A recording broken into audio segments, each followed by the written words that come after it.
All right, everyone, we're going to go ahead and get started today. My name is Kristen. I am thrilled to be here with our guest speaker, Charles Antis. We are here, or Charles will be hosting our presentation of how do you drive culture and community to build trust in your brand. And we'd love to get an idea. I know some of you mentioned some causes that you currently support. We'd love to know how you guys are supporting that. So I'm going to go ahead and launch a poll here. And this gives you a couple different options of how you guys are currently supporting your community and causes in your community. So I'll give you guys a moment to answer those or answer that. That's just one question.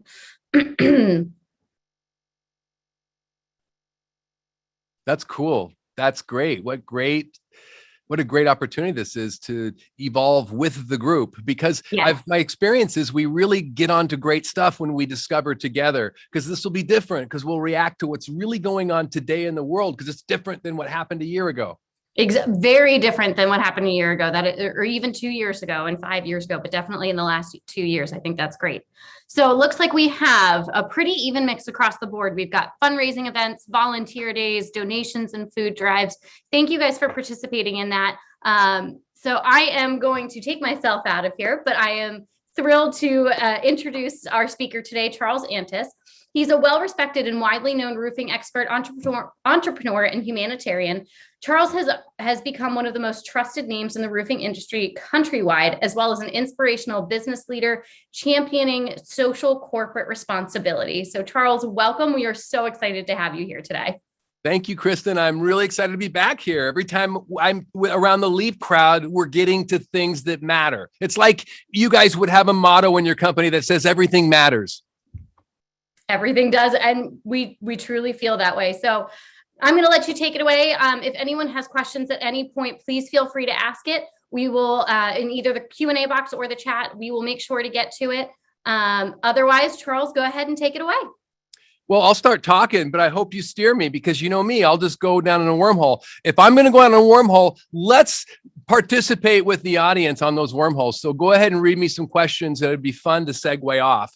But I think I need to qualify myself a little bit to the audience. Not everybody that knows me here. And thank you for that beautiful, really kind and generous description of my life is up to now, but I'd like to tell a little deeper, maybe, so you understand me, so how maybe purpose shows up in me.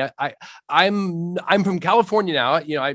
30 years we've been keeping families safe and dry. 32 years here in Southern California, but I'm not originally from California. I'm originally born in Oregon. In fact, Myrtle Creek, Oregon, and rural Southern Oregon, in the mountains, and where it rained all the time, and I grew up in rain. And I also grew up in a culture where every man that I knew worked with his hands, and he worked hard with his hands. And labor was something that was very noble, in that it often was ridden in with hidden dangers. And we all knew people that lost their life as loggers, or bad injuries, or death in the lumber and plywood mills, but it was part of that toil we did. And so I grew up with a great respect for labor. I didn't have a lot of experience in giving early on, except I remember something of a man that stood out to me. And this is when I was like 7 years old, like 1969. And I remember when it was the Wooden Nickel Day Parade. It was the biggest event in Myrtle Creek, Oregon, that happened every summer, sometime around my birthday in July. And I remember a few years there, at the end of this parade, there was a man who was not like my dad, worked in a lumber mill, not like my friend's father who worked in the forest, but he owned the Shell oil plant at the edge of town. And his name was John Shercliffe. And John Shercliffe, at the end of the parade, would be standing there, and he would be handing out a couple of things. I remember he'd hand out some kind of toys, but he also would hand out a dime, and a 10-cent dime, just in case you forget what that is. A dime back in 1969 would buy me 2 big hunk candy bars. They were this big. That was a lot of money, and it was a sacrifice for this man, I felt, to give me this. But it wasn't just that he gave me the dime. It was the way John Shercliffe held my stare when he gave me the dime. It's the way, it was if he came up and he grabbed me by the shoulder and he said, "Look at you, young man. Look at you." Not just seeing if I was going to have strong arms to go work in the mill, but he saw something deeper, like, I'm going to take my time and I'm going to give this to you so you can maybe emulate this, feel this. And that is something that I never knew what it was until recently, but my whole life, I've wanted to be John Shercliffe instead of the lumber mill worker. Nothing to disrespect the lumber mill worker. I spent many years doing that, and I loved the people I met there, and I learned to respect labor, as I did when I started my roofing business. But this early beginning and giving really mattered to me because I learned that people could pause, turn, and notice those around them and help them to see themselves forever higher. And that's the experience I had when I was little that I think maybe transferred on later on in my life when I ended up in Southern California without a job, looking for work. And the only job I could find was a labor job. And that's how I started in Southern California. I came here. I lost my job, but I won't tell that story today unless we evolve into it. But I looked for the job, and the only job I saw myself, because I didn't know how to give dimes yet, but I knew how to do work. And the only work that I saw was a roofing company that had an opening. And I said, I can do hard work. And I signed up and I did some of the hardest work of my life. And that's how I got into Southern California in the roofing business. And now I'm going to get into the story that gets into my giving probably better than any, because it's the one that I remember profoundly. And this is a story that happened about 32 years ago. And it happened when I needed work really bad. In fact, it was so important for me to have work that I had a home bedroom that I converted to an office, and I put weather stripping around the door so nobody would hear my daughter if they called, because I would only get a couple of calls a week. And I got a call from a woman, and she had leaks in every room. And that, to me, that was a good thing. And so I'm heading out there the next day to look at her house. But as I'm heading toward her home, I'm noticing that the neighborhoods are getting more disheveled and the homes are getting smaller, until finally I turned on the street where the home's going to be. And I look over and I just see this small 4-walled home set back with dead grass around it. But I went up and knocked. And when I knocked, 3 things happened that really bring this story home to why I'm telling it right now, that took me right into my first give. And that was a woman answered the door with, surprisingly, a tired expression. I couldn't see if she was happy to see me. She just looked like she'd had a really tough month. And then before I could say anything, the second impression hit me. It was the smell of mildew. Like, when you smell mildew, that foul smell. And it was so bad. I felt I had to flee. So I remember thinking what I'm going to say. And instantly the third thing happens as I'm turning, thinking what I'm going to say to leave now. I feel a tug at my finger, and I look down and I see this little girl. She's like 6. She would look like her mom, except that she's got this big smile and her face is lit up. It's like one of the happiest days of her life. She's got a visitor in her home, and she's pulling me in, and I have no choice but to follow her through this crooked hallway. And then she turned right into her little room. And I knew it was her room because she paused to point on the wall to show me a poster, a My Little Pony poster. But that was the exact time I looked down at her feet and I saw a moldy mattress and moldy bedding. In fact, there were 4 mattresses where her and her siblings slept, and I saw mold on them, and I was frozen. And I was frozen because this was gone from uncomfortable to impossible. I remember how it felt. And this is kind of getting to where I wanted to talk about today. There's a magic moment that happened in that moment where I didn't cut it off. I didn't flee when I wanted to flee. I was in the room now, and the little girl's showing me her room, and I'm realizing this family has no money. It's clear to me, and I realize this is not going to help me keep my family fed. Yet I can't leave. And the power of maybe showed up there. I like to talk about that maybe moment. We all have it, that moment sometimes when we could do something. And looking back, who was more qualified than me? I was really good at solving leaks. And for all I knew, this only needed a leak. And I think, and that was the ease, that was the capacity, that when the mom walked back in the room and I was frozen there with the little girl smiling, and I saw that face, which was the opposite of the little girl, was that frown, something came out of me that I don't ever remember saying before. And it just came out before I could stop it. It said, I'm going to take care of your roof. thinking I would go up there and repair it. And like, okay, there was that maybe moment. And I went up on the roof and I was thinking, please, please, please just be a hole, please, please. And the whole roof was gone. It was just, the worst roof you could imagine on an old little home that wasn't that nice. And so as you can imagine, I just see the plywood everywhere. And so that there was a powerful moment. And what happened is I got on the phone and I got volunteers. I got 6 volunteers. I would have called them. I would have brought my employees, but I didn't have employees yet. I brought these volunteers and we went out that Saturday and we gave them this not the best roof I ever installed, but it was dry. And that family stayed in that home. And that story has made all the difference. That story taught me that I could be like John Shercliffe. I mean, it wasn't a dime. It cost me a lot more money than a dime, but something happened that I've never been able to describe it until recently. It shows up in our culture today. That was before I had employees. I didn't know what culture was, but whenever I saw one of those volunteers, whenever I saw one of those siblings, there was, I think, 6 kids in that home.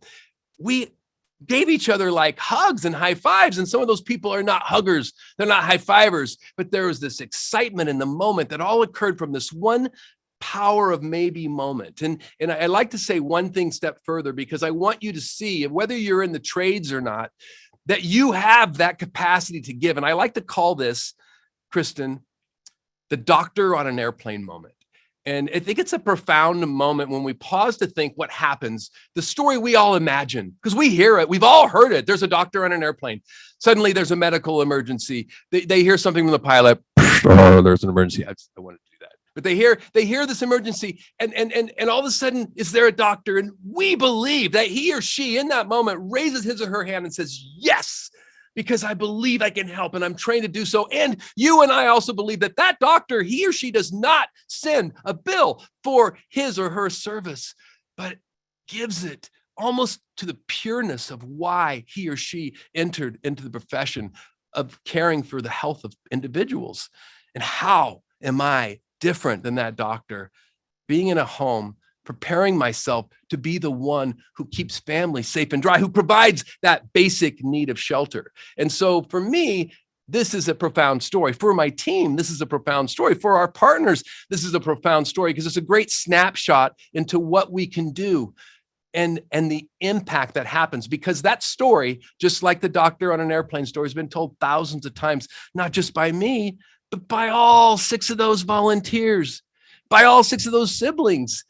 In as much as they tell their close associates, I'm sure that's a story that would not be told by all of them to everything loud, but this is a beautiful story because of what happens, the receiver and the giver and all those that are part of this, the stakeholders get to experience this thing together. And what the reason it matters is I can't imagine being in a business without purpose today. And I do a lot of research on this. We do a lot of seminars. I go to a lot of places where I understand the power of purpose in business, and it's never mattered more than it does today. And yet it took us a while to catch up to what was happening in our own company. But today we understand that there is a moment that's going to hit us almost every day that's uncomfortable, where we're asked to do something that we didn't maybe want to do. And this might be in the service of our client very often. This might be in the service of the community and something that seems unrelated than shelter, keeping families safe and dry.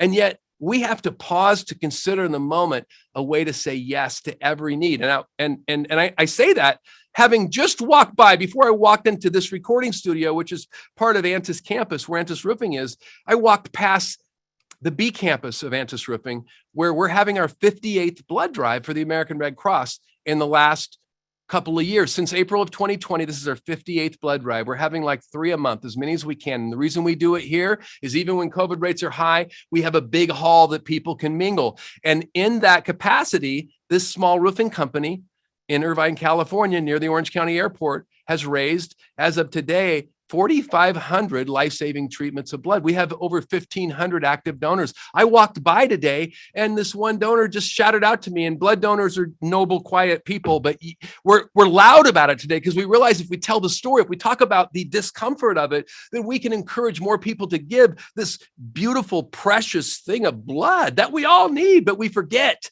And there's a blood shortage nationally right now. So this really matters. And when this shows up and it really matters here at work, then every nail matters. when we install our roofs. And, and that's something we like to say. We like to say every nail matters, because it does. How you put in that nail, those 200,000 nails on the average roofing job, makes a difference on whether that roof will go to full warranty or not. If it goes in too far or not far enough, then we get that nail head leak that occurs. And so it's a powerful thing when you bring purpose into work. It ends up showing up in all of your interactions with all of your stakeholders. Where do we go from here? Do you want to talk about a question somebody had, or a comment? Or do you want to steer I'm into just more? blown away by how many blood donations you guys have had. I think I'm speechless by it, and I'm speechless from the story. I think it's one thing that I think is that you said just a moment ago that I think is really important, whether it's a blood drive donation, blood drive donation or a new roof. It's talking about the discomfort, and that getting uncomfortable creates comfort, I think. That's a really good that you could say that. It's so important to learn how to be uncomfortable and still understand that that's the recipe for growth and for understanding and for mutual collaboration. So discomfort is part of our culture here. And I'll explain more about the blood drives. Not only was it uncomfortable for our landlord initially, not only was it uncomfortable for our people to open blood drives during the pandemic, it caused soul searching for a lot of people. But we also realized that these blood donors were taking a sacrifice, and they needed nutrition. And while the American Red Cross is as generous as they can be with their donors to provide juice boxes and stuff, we got together and created this California Love Drop, where we bring Wahoo's Fish Tacos, Hint Water. I'm very strategically planted. I'm drinking it because I love Hint Water, who donates water for all of our California Love Drops. We donate over 300 of them dropping. And what a California Love Drop does, we take care of people that are taking care of us. The frontline responders, the police, hospital, and fire. Back when things were thick, we were there giving them not only food and not only Monster Energy and Yogurtland and Hint Water, but we were also giving them ice rollers from Carrie Benjamin for the nurses' faces when they were working doubles and they had scabs here. So we're able to do this in a big way, but all of this has to happen in the moment in an uncomfortable way. It's like, hey, how can we help? And we call a CEO and he calls another CEO. And so it's not organized. Philanthropy, as we knew it, was very organized. Antis Roofing, after that first give, eventually started donating roofs at Habitat for Humanity. We've donated in Orange County every roof on every family's home, 86. I think we're on to our 93rd home. We've just put the roof on now. Over 93 families, over $1.4 million in roofing. And the reason we do it is so that these families can thrive. The children that now move to live inside the Habitat for Humanity homes are able to go to college 76% of the time, further their education after high school, when they came from a demographic living 3 or 4 to a home sometimes where that wasn't only happening a quarter of the time. And so there's tremendous advantages that occurs. But I know I did that thing where I got excited and I steered off course. So you have to bring me back on, Kristen. No, it's okay. We appreciate the excitement. We do have 2 quick questions here. Yes. One from Casey. How do you help inspire a culture of giving with your employees? How do we inspire a culture of giving with our employees? I want to answer that in something that some of you know of. And this is a card. I sent out, I think, 4,000 of these. And this is our Antis Christmas card.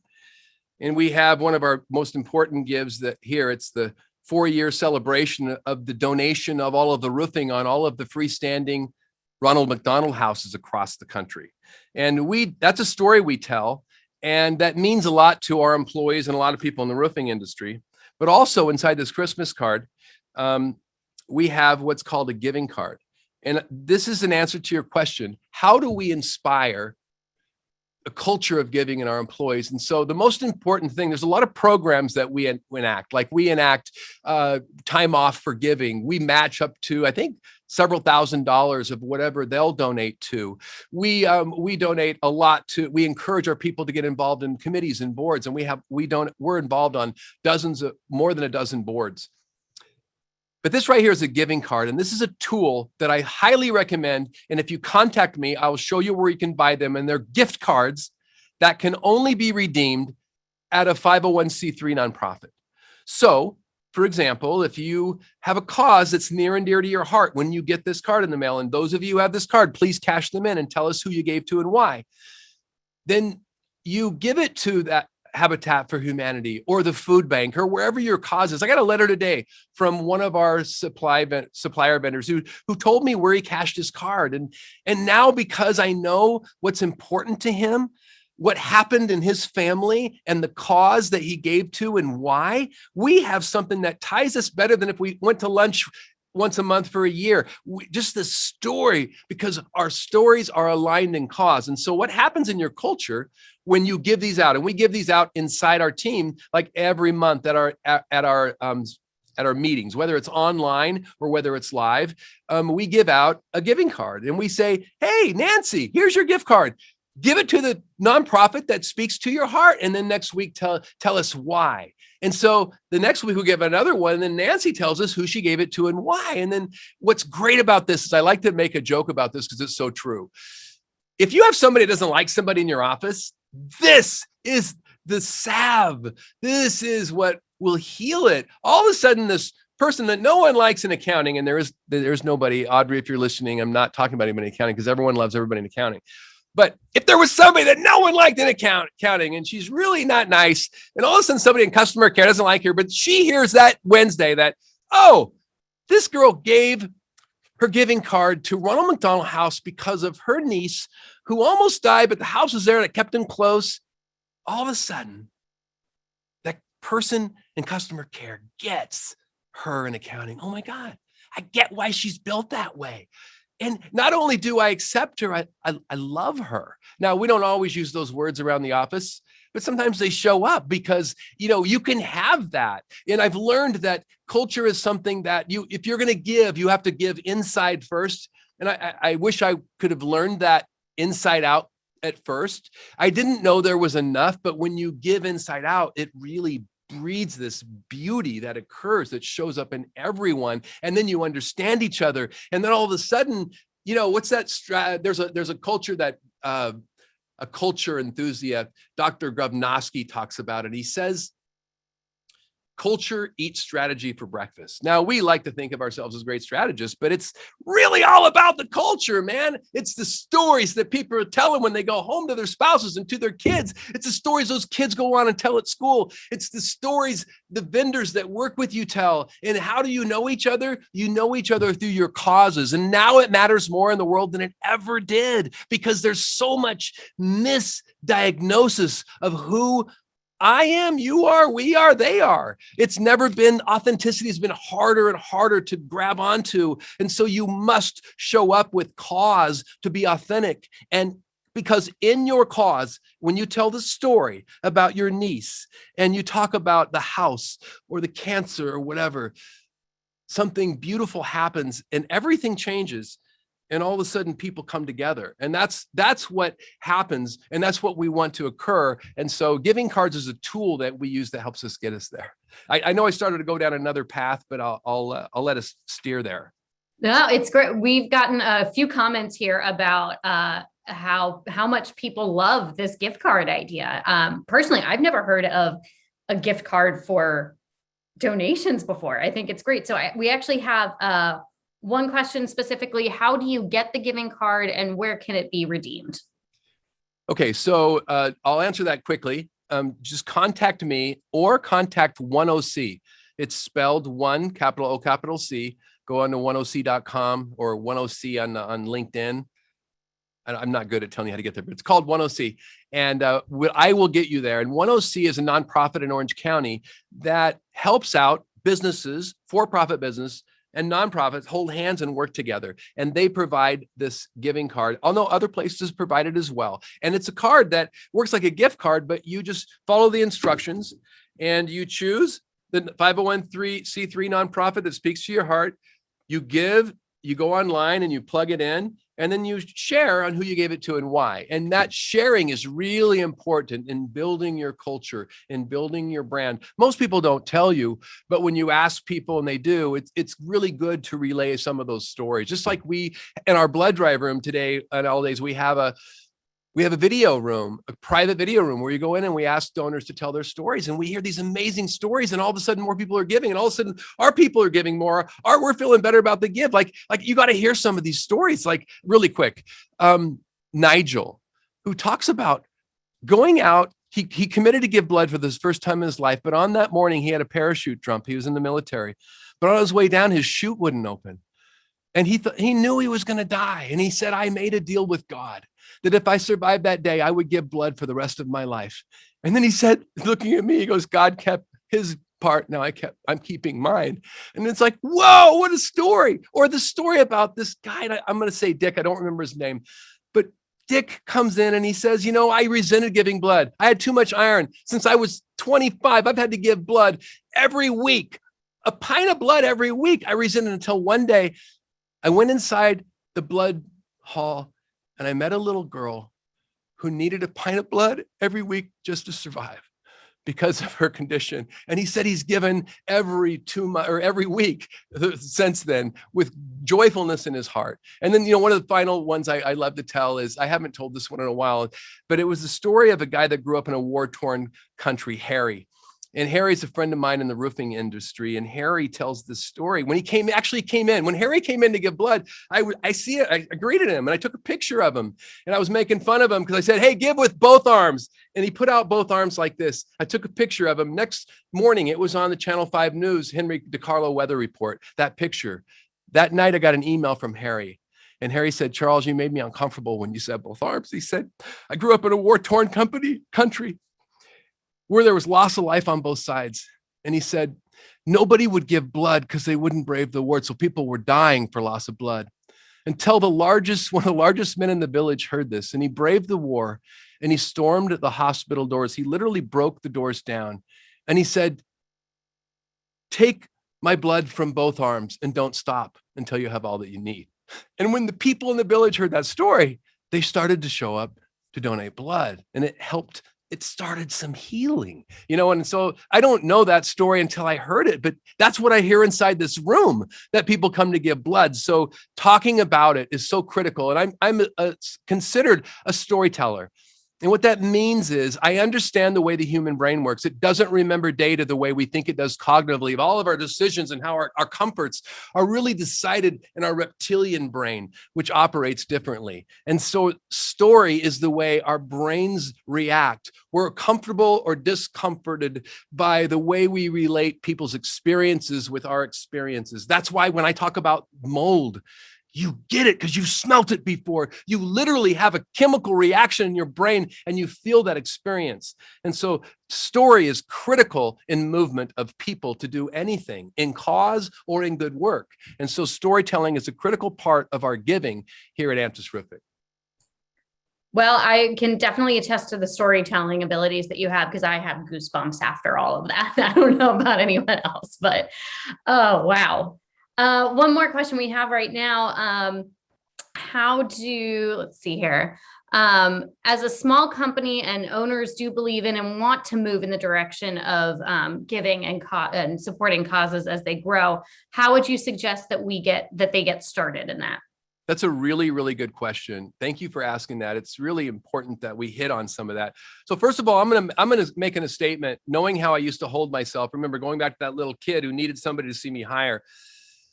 I didn't see myself as a major contributor. I saw myself as maybe I'd write a check or show up, but did not think it'd have much effect. But I want you first off to realize that you, as a contractor, have the ability to have a big voice and shape things majorly. And you just have to pause on it. And so I'm going to give you a couple instructions. First of all, you need to involve yourself with established programs that have great leadership. So that's the reason our first major giving experience is to Habitat for Humanity. We've donated all the roofs, like I said. My first board position, my first committee position in a nonprofit was Habitat for Humanity. A strong brand, great mission. They believe like us that everybody deserves a decent place to live. And we wore it well. And so what happened was I was asked to serve on the board. People saw me higher than I could see myself, and it aligned with why we exist. So it worked. And so what I'm going to tell you, first of all, have a cause that speaks to your heart. It could be something like Ronald McDonald House, because you have a family member that the house was there for. It could be American Cancer Society. You need to understand how the story relates to your brand. That's why story is important. It's important, your cause. Your cause relates to everybody. If your cause is only specific to a slender bit of people, like some religious causes, well, then it won't have the whole benefit unless you take some of the language out that is religious. Like Habitat for Humanity is a religious organization. However, its branding where I live on the West Coast is central to all of everybody. So you find a cause that's near to your heart that overlaps well with your brand that you can talk about. And then this is critical. It has to be ran well. So they must have a solid CEO, because you can't afford to get into the mire of another organization when you have to run your own position in your own company. And then after you vet who the leader is, sounds really selfish, but I want you to I say it because it makes a profound impact. Only join the board or get involved with a nonprofit whose board members have something you want. What that means is they have traits. They're like, oh my God. Oh, I would be honored to serve with those people. I see them in some ways more evolved than I've seen myself. And so don't join the board where you're going to be the head honcho on. You will be bogged down. Now, there's times that you do that. Like I wear the socks for Ronald McDonald House, where I chair the capital campaign, where we've just raised almost $14 million to double the size of the house. There's times that you do, but that's how you get involved with a cause that's near and dear to your heart, that has a strong CEO that's not just passionate, but knows how to run an organization, and then whose board members have something you want. Get involved in the committee in that organization, and they will help you tell your story. That's what happened to me. Habitat for Humanity stopped saying, I felt like this wasn't working. I felt like we weren't being heard. And Habitat said, Charles, stop telling our story. Tell your story. Tell why you give. And then I told the story for the first time of the moldy mattress. Can I tell one other story that I meant to tell earlier, but I forgot? And Absolutely. It's the story, when I pulled out the Christmas card, it interrupted me, because this is a story that I just told for the first time to those that got the card. I was hoping you were going to share this. Have you heard this? You told me about it, but yeah, I would love for you to share. I think I want to read it because if I normally Charles never reads. He wants to just talk, but we spent a lot of time writing this precise language, and it's a profound story, because what this story will do is it ties in my roots, being born of water. It ties in how important it was for me to be able to solve leaks when I first started my trade, and then it ties in our giving. And so if I was to write a book, I'm not saying I am, but I'm not saying when it'll be out. But if I was to write a book, this could likely be the cover flap of that book, which it may be. And so I'm going to read its story. This is when I first started my roofing business. Gosh, I'm building up way too much for this. Charles, just start reading. That's what Brian, if I had a headphone on, Brian in the booth, it would be, Charles, will you just effing read the story? Okay, here goes. I was uncomfortable up on that roof 30 years ago. I needed to solve a leak to feed my family, though I was not yet grounded in my trade. Lost, I lay back until my head rested on the tiles. I remember thinking, I am water. Growing up in rural Southern Oregon, water was a part of my life. It rained 120 days a year. I was so drenched, I was water. So I took a risk. I am a drop of water, I imagined, pulled and pooled, finding the weakness. I flowed down the roof, clinging to the vent, being driven below the tiles. I couldn't yet see, though I knew where the leak was. A tiny hole from a crooked nailhead. To fix the roof, I let go of what I knew to discover a different kind of capacity. I became water. I learned that where there is failure, water will find it. Always. It doesn't pause to preside. It simply flows to each vulnerable area without bias. As we grew, we learned that thinking like water works with the community too. Because when water flows, opportunity grows. We learned of the power of providing shelter to those in need, serving food, and holding blood drives. Today at Antis, our water mindset helps us design roofs that last and in keeping families safe and dry. I'm going to go ahead and finish with the Christmas message. Thank you for supporting Antis and our builds, drives, and drops, creating a wake of good flowing all the way to everyone. I'm excited about that story because this is critical that you understand this component. It was not an easy story to tell. I never told anybody that story, that there was a habit that I used to show up when I was desperate for work, when I had that skill, could solve things that leaked. But I would climb up on the roof when no one was looking, in a part of the roof where nobody could see me, and I would actually lay down. It was almost like I was channeling, and I'm not claiming any special powers, except that's what I did.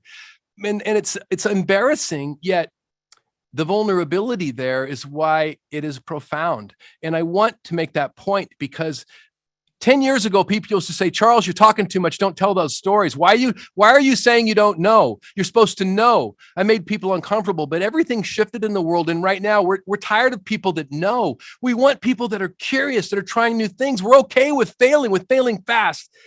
And that's where this has evolved into. So it's an exciting time to be able to see the work that we've been in, the way that we built our company, the long-term strategy on all of our interactions with all of our stakeholders. Long-term approach. Today's the day that it pays off. The reason I want to write a book is I want to share this. Oh my God, I have the best CEO seat in Orange County. I mean, do you see what I'm doing every day? Do you see the alignment in my team? Do you see how happy we are? Can you get an idea how we sleep at night and how we actually craft our mornings to start our day with what we're grateful for because we know this is so precious and we want to keep it? This is what I want to share. And it works. And I see parts of it so well, but I love this interaction because when you pick at it and when we ask questions from different angles, we're able to evolve. We talked about something earlier, how much things have changed in the last year. And you sort of corrected me, which you were right to do over the last 2 years before COVID. But I want to say this, you were right. I meant 2 years, but that was a good accidental speak because really in the last year it's changed too. We're constantly evolving. We're trying new things. Some of the uncomfortable philanthropy that we're doing today is why we're being heard. It's not mainstream. Some of our giving is not through nonprofits. It's through other companies that are trying to survive, but it works. And it works because everybody's benefiting that's getting involved and it's helping those in the community that need it. So that's what I'm a big fan of, raising your hand to say yes. And that's what the book could be called, the power of maybe. It's like, what if you said yes to everything? And so I like to say maybe because it's more accessible to me than yes. Yes is too hard for me to come up with, but in my company, I come up with this, find a way to yes, maybe. So if I can go to sleep with a maybe at night, it's like the whole universe shifts. And I wake up in the morning and some capacity has grown in me.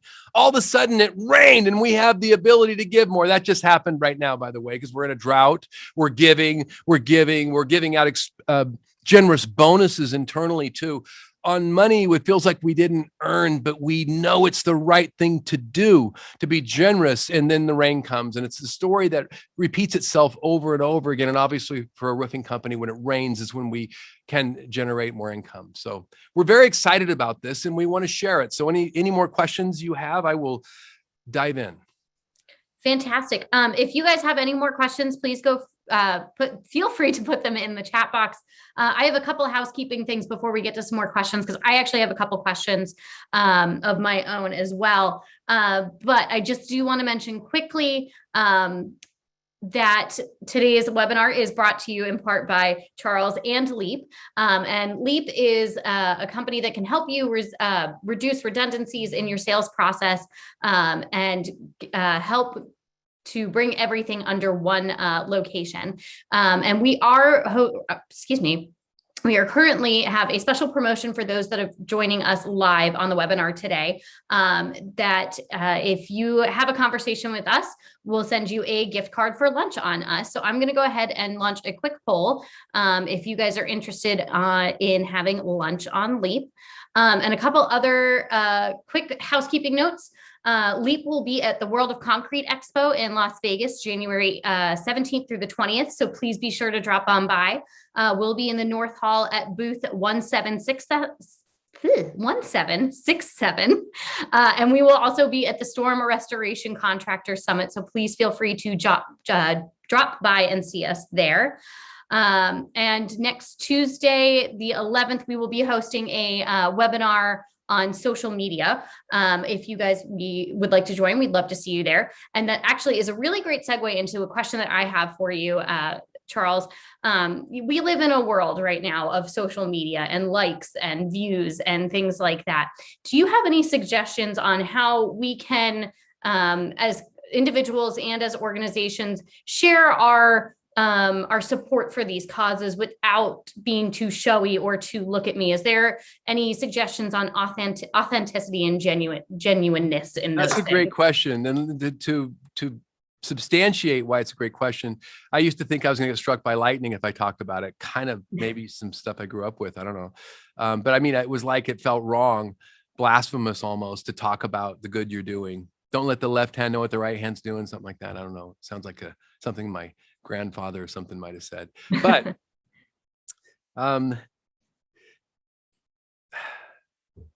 the important thing, how would I put this?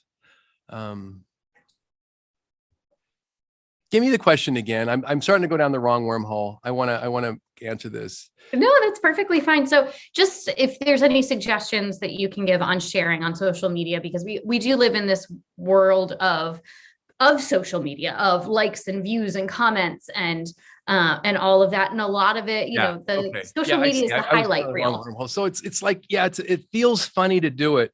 So it does. It feels really funny. Somebody had to talk about our give for us before we could emulate what they did. When Habitat for Humanity said, Antis Roofing, donating roofs, transforming lives, it felt so weird, so how do you do it? This is how I do it. I remind myself why I'm doing it. I've learned to stay true to my intention, almost to like hold it in this really important way. I'm telling it in the true way it happened, the best I can, willing to pick at it, to understand it better on how it occurred so it can be repeated or improved upon in another market, even if it's my competitor. It's learning to hold it in this shared knowledge way. I grew up in the business being taught to hold everything really tight. Don't share anything it's working. It's the exact opposite of that. So and by the way, people can tell, but this formula works. So if you talk about it and you're acting like you're doing more, and by the way, a lot of business owners do talk about this like they do a lot more than they do. And it's something that you shouldn't do. It's not helping you. I don't know why I can say that people know, but their instincts, their animal brain, the one I talked about earlier, their reptilian brain knows.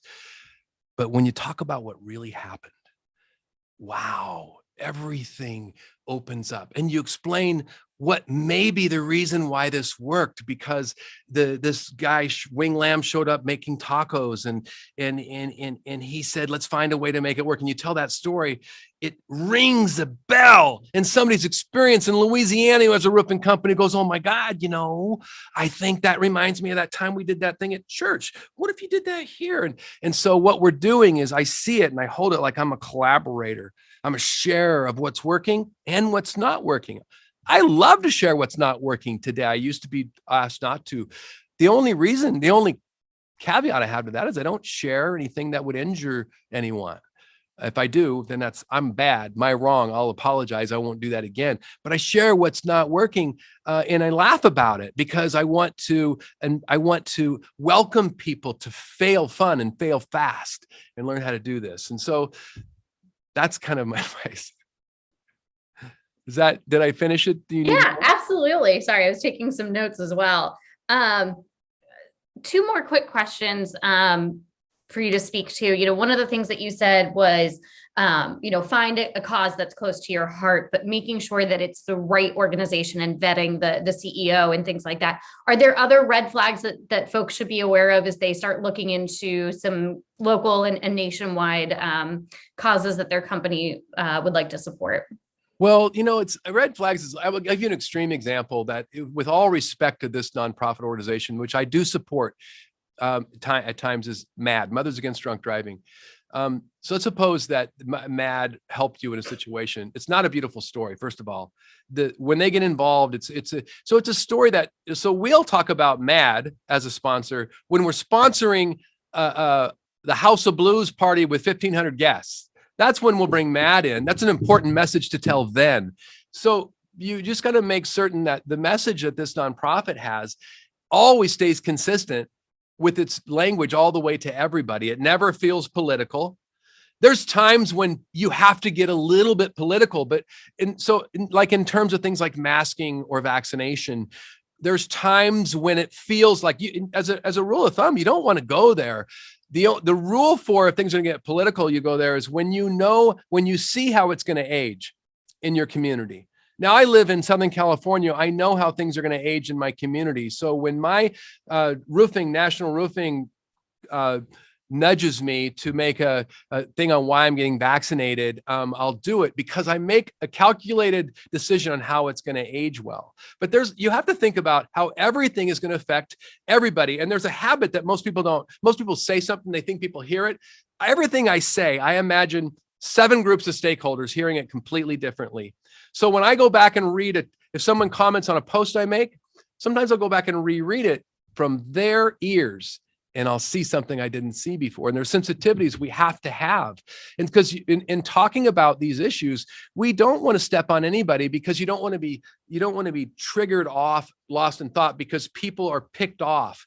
The way to not be picked off today is stay to cause. We help keep families safe and dry. I often tell the story of delivering a box of food I didn't want to deliver, but it was to an old woman who didn't have enough food. And I remember going up in that house and I delivered that box of food, and it was touching because she was saying, bless you, bless you, bless me. But when I saw this woman and this old night gal coming at me saying, bless you, it was assaulting to me. And then I put the box of food down and I turned and she kept saying it. And then all of a sudden, in this moment during COVID, when I was uncomfortable, I felt blessed. I felt lifted up. And that story I can tell to anybody because everybody from wherever you sit will recognize that there's people in our community now today, I think we can, that are food insecure. And so I tell the stories. And by the way, Antis Roofing was part of the Harbor Second Harvest Truck Brigade last year, delivering every Wednesday at 2-3 trucks because they couldn't fill that route. And that became part of our mission too. How does that work with the roofing company? Well, we got trucks. We can carry food. And so I think that's what works today is real stories, not the way it was done 2 years ago, doing it differently in the moment. We have to hear examples. It's got to be shared. We've got to collaborate, and we've got to learn to hold things out here in honest, true stories, laughing at the failures. And by the way, failures in philanthropy and messaging don't hurt you so long as you're really doing the work. As long as you're showing up and doing it. I've learned that actually you say something funny in philanthropy, you said it wrong. Maybe you misquoted it. Maybe you sound a little braggadocious. Your competitor points it out. Everybody that hears that message that their competitor pointed out now starts watching you.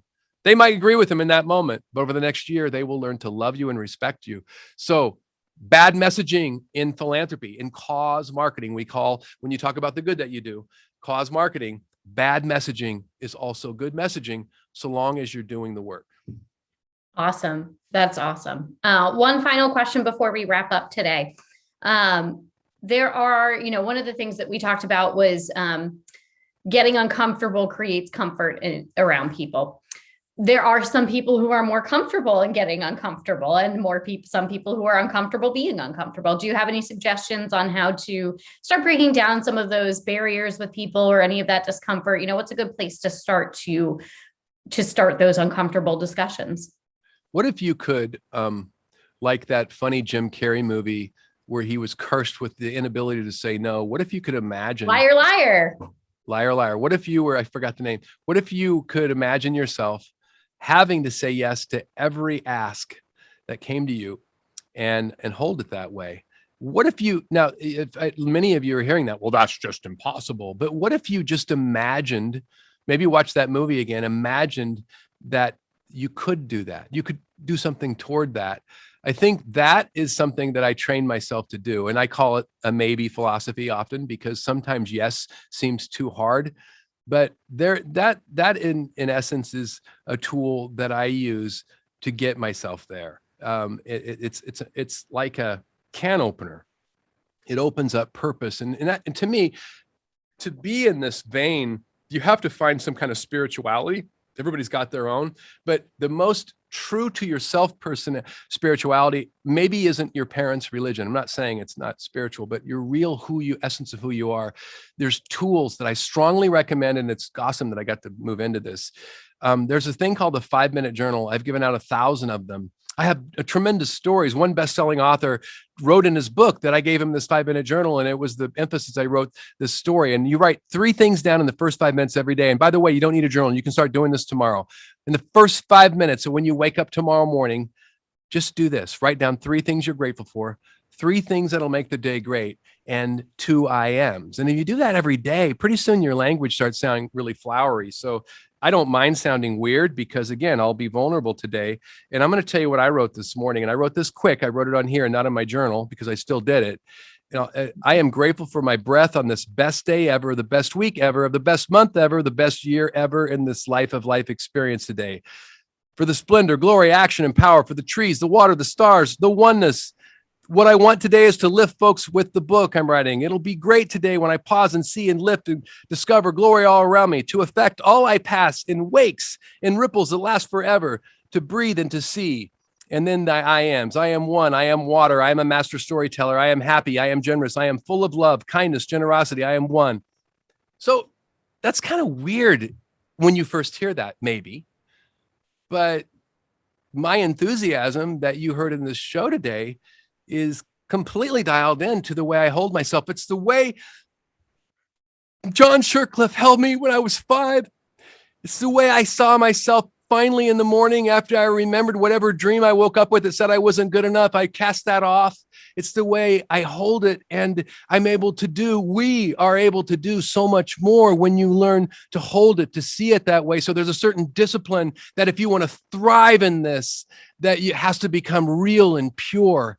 And it can be religious, but it's really the essence of who you are. And if you track it every day in a 5-minute journal, it will emphasize. I repeat a lot of the same things because I've learned what's important to me. What's important to me today is to lift everybody I pass. It is so important that I don't pass that some guy on the freeway so fast that I startle him. And I know that, oh, wow. But if I do, I'm going to forgive myself immediately in the moment and move on and try to do better. So there's a certain discipline that's tied in to cause when you start to talk about it. And by the way, talking about it puts myself out on a limb. Oh my God, I love it out here. I'm finally happy. I'm safe out here exposed. I have no choice but to do what we say. And that is to err on the side of generosity with all of our stakeholders. That's clients, even when they come in with an unfair ask, where they're saying we're responsible for something we're not responsible for. That's a long-term client. Let's find a way to take care of them. Let's find a way to yes. Let's find a way to yes. Let's find a way to yes. It's a mindset that I live, and I use that book, 5-minute journal, to get there. Awesome. Charles, thank you so much. I cannot begin to describe the appreciation that we have for sharing your story and sharing just everything that you were able to share with us today. I think you've inspired a lot of our folks watching this. And we are just so thrilled to have you with us and hope to have you again, have you with us again in the future. So again, thank you. We will be emailing out a recording of today's session. So if you were not able to make the beginning or the end, you will have access to that in a few days. Please also feel free to check out the resources tab on our website for other webinars, ebooks, and additional tools. And if you said you wanted to learn more about LEAP, our team will be reaching out to you to do so. Charles, anything you want to leave the people with today?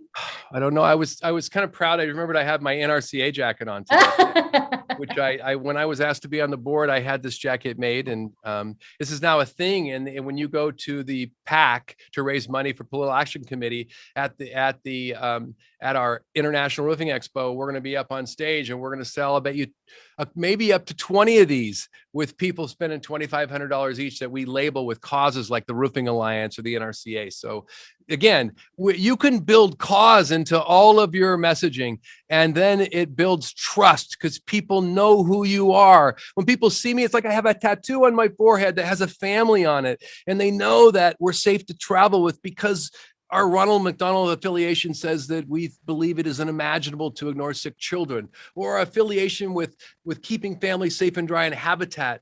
It tells us that we're safe to travel with because we believe everyone deserves a safe, dry home. And so this is who you can be, and it can be real, and your people can live it and love it, and you can sleep better at night. This is what I love to do. I love to talk about it. It's the only way I feel I can keep it, is to share exactly what's working.